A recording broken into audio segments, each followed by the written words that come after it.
اے ماواں ٹھنڈیاں چھاواں نے، ماواں ٹھنڈیاں چھاواں نے، جنت نوں جاندیاں راواں نے،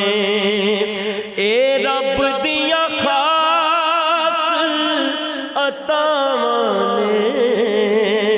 ماواں۔ ایک مدت سے میری ماں نہیں سوئی تابش، میں نے ایک بار کہا تھا مجھے ڈر لگتا ہے، اے ماواں ماواں نے، اے ماواں ٹھنڈیاں چھاواں نے۔ فیصل آباد کی معروف سیاسی و سماجی و ادبی شخصیت، ڈویژنل صدر فیصل آباد آل راجپوت رابطہ کونسل پاکستان انٹرنیشنل، راؤ شاد نثار کی مدر ان لا رانا عبداللہ نیاز کی والدہ محترمہ کے ختم چہلم میں عابد ورق، اسد فیض، چیئرمین قاسم خان، رانا عبدالحمید خان، حافظ عثمان شاہد، علامہ وسیم قادری، نعت خواں قمر ارشد، اعظم شاہ، ضیاء شاہ، حاجی علی بہادر، رانا آفتاب، جبلی ٹیکسٹائل والے، بیورو چیف سچ ٹی وی رانا متی اور وسیم باجوہ سمیت عزیز و اقارب و اہلیان علاقہ نے بھرپور شرکت کی۔ اس موقع پر عظمت والدین پر علامہ وسیم قادری نے خصوصی خطاب کرتے ہوئے کہا، والدین اللہ تبارک و تعالیٰ کی جانب سے عظیم نعمت ہیں۔ سچ نیوز سے گفتگو کرتے ہوئے کہا، میں اس حوالے سے یہ کہنا چاہتا ہوں کہ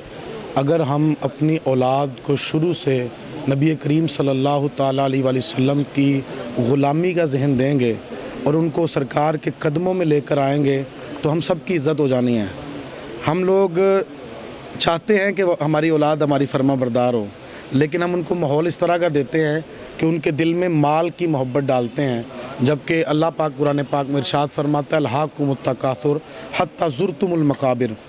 تمہیں غافل رکھا مال کی زیادہ طلبی نے، یہاں تک کہ تم نے قبروں کا منہ دیکھا۔ اور ایک اور جگہ پر فرمایا الذی جمع مالا وعددا، جس نے مال جمع کیا اور گن گن کے رکھا، یحسب ان مالہ اخلدا، کیا وہ یہ سمجھتا ہے اس کا مال اس کو دنیا میں ہمیشہ رکھے گا؟ تو ہم اپنی اولادوں کو مال کی محبت جب دیتے ہیں نا، پھر وہ ہمارے گلے پر انگوٹھا رکھ کے کہتے ہیں کہ میرا حصہ دے دو۔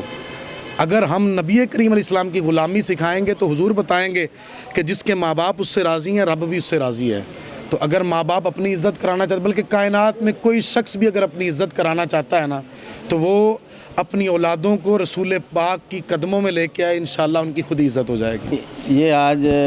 جو ہم مسالے ثواب کے لیے اپنے والدین کے یہ ختم دلا رہے ہیں، تو انہی کی وجہ سے اللہ تعالیٰ کے بعد انہی کی وجہ سے آج ہم اس دھرتی پہ ہیں اور ہم اس مقام پہ ہیں۔ میرے خیال میں آج ہمارے گھروں کے اندر ادب کی کمی ہو گئی ہے کہ ہم نے اپنے والدین کا ادب جس طریقے سے کرنا چاہیے تھا وہ نہیں کر رہے۔ اور میں یہ سمجھتا ہوں کہ میری والدہ تو ڈیتھ ہوئے تقریباً 25 سال ہو گئے اور میری شادی کو 20 سال ہو گیا، اور میری ساس ہی میری ماں تھی، اور انہوں نے بہت ہی صوم و صلات کی پابند تھیں، تہجد گزار عورت تھیں، تلاوت کرتی تھیں ہر روز، اور یہ بہت بڑا خلا ہے۔ میرے خیال میں جن لوگوں کے پاس یہ انمول تحفے ہیں، جن کے پاس سعادتیں ہیں والدین کی، میں ان تمام دوستوں سے بھائیوں سے گزارش کروں گا کہ اپنے والدہ نہیں والد صاحب کی بھی عزت اور احترام کریں، اور انہی کے دم سے ہماری عزت بھی ہے معاشرے میں، اور ہماری عزت بھی ہے، ہمارا دین بھی یہ کہتا ہے۔ آج ہمارے گھروں کے اندر جو مسئلے مسائل ہیں، جو ناچاکیاں ہیں، جو دشواریاں ہیں، تو اسی وجہ سے ہے کہ بڑوں کو ہم نے پسے پشت ڈال دیا ہے۔ اور جن گھروں کے اندر ہمارے مشرق کے اندر ہم سمجھتے ہیں کہ جو ہماری بڑی بہنیں ہیں، ہمارا مشرق یہ سمجھتا ہے کہ اگر ہماری والدہ نہیں ہے تو اس کو ہم والدہ کی جگہ رکھتے ہیں، یعنی ہم تو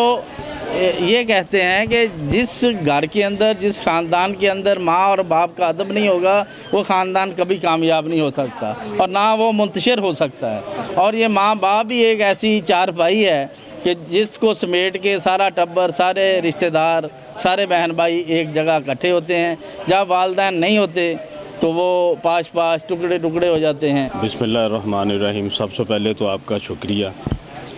والدین تمام انسانوں کے لیے ایک بہت بڑی نعمت ہے، اور جو اللہ تعالی نے والدین کا جتنا مخلص رشتہ بنایا ہے، اس کا کوئی نعم البدل نہیں ہے۔ اور میں دعا گو ہوں کہ جن کے والدین اس دنیا سے رخصت ہو گئے ہیں، اللہ تعالیٰ ان کو جنت الفردوس میں جگہ عطا فرمائے، اور جن کے والدین حیات ہیں، ہم سب کو توفیق اللہ تعالیٰ دے کہ ہم ان کی خدمت کریں اور ان کو اللہ پاک صحت و تندرستی والی لمبی زندگی دے، اور وہ ہمارے لیے جو ان کو دعاؤں کا سلسلہ ہے وہ تمام لوگوں کے لیے بڑی خوشی کی بات ہے، ان کے لیے جن کے والدین زندہ ہیں اور ان کو دعائیں دیتے ہیں، ان کا کوئی نعم البدل نہیں ہو سکتا۔ دیکھیں، ہم آنے والی نسل کو ایک اچھا پیغام دینا چاہیے ہمیں، والدین کا نعم البدل کوئی نہیں ہے، اور والدین اگر آپ کے حیات ہیں تو آپ ان کی خدمت کریں، ان کا خیال رکھیں، ان کا ہر طرح کا خیال رکھیں، اور ان کی خدمت جہاں تک ہو سکے آپ کو نا والدین کی خدمت، تاکہ آپ دنیا میں ہی جنت کے حقدار ہو جائیں۔ ماں کے بغیر کائنات ادھوری ہے۔ خدا را اپنی ضروری مصروفیات سے وقت نکال کر والدین خصوصاً ماں کے قدموں میں وقت گزاریں، کیونکہ یہ انمول تحفے دوبارہ نصیب نہیں ہوتے۔